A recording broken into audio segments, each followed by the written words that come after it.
job sharing your thoughts. Jesus said there is a connection between our hearts and our words.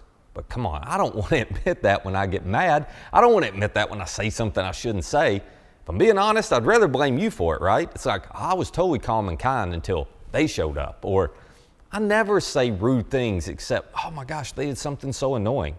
I think that's a problem we all have. Let me see if I can illustrate this in a way that's going to help you remember.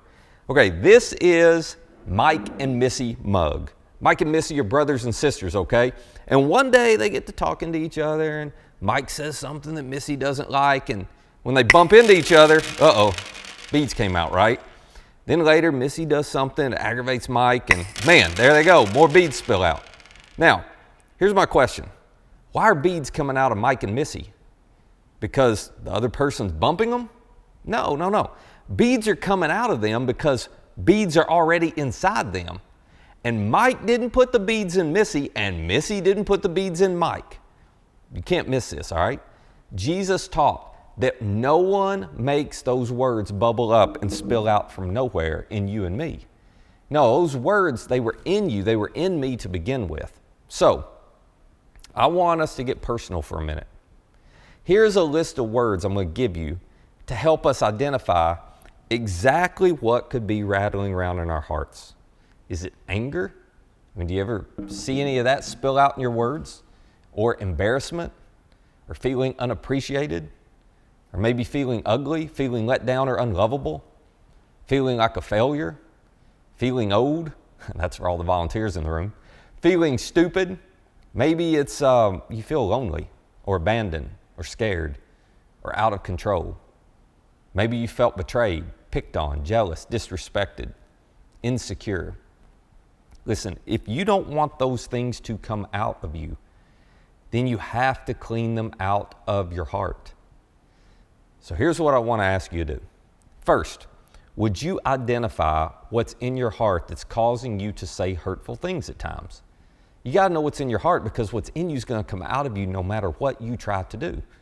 And then second, I want you to ask Jesus to help you clean that stuff out of your heart. Now, here's the great news. He promises, number one, to forgive us when we make these messes, and we've made a lot of them. So he says, I'll forgive you for the mess. And then he promises to clean up our hearts if we'll just be humble enough to admit we need his help. See, over time, the better you follow Jesus, the less of this stuff is going to stay in your heart. Now, one last thing.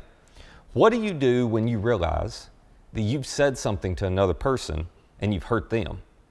What do you do when you see you made a mess? Well, there are three things that need to happen with our mug friends here right now if they're going to make their relationship right. Number one, they need to say they're sorry. Number two, they need to help clean up the mess they made.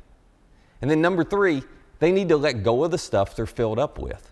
So here's what we're going to do for you guys. Today, you're going to get a little mug keychain that looks very similar to this, okay? What I want you to do is I want you to clip it to your backpack or put it in your room or stick it somewhere, wherever you want to put it, where you're going to see it fairly often, all right? Because your little mug is a reminder that you should invite Jesus to help you clean up your heart. So let me ask you again. What needs to get cleaned out of your heart?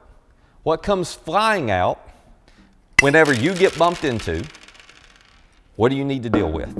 All right, so I want you to take the rest of your time and talk with your crew about that right now.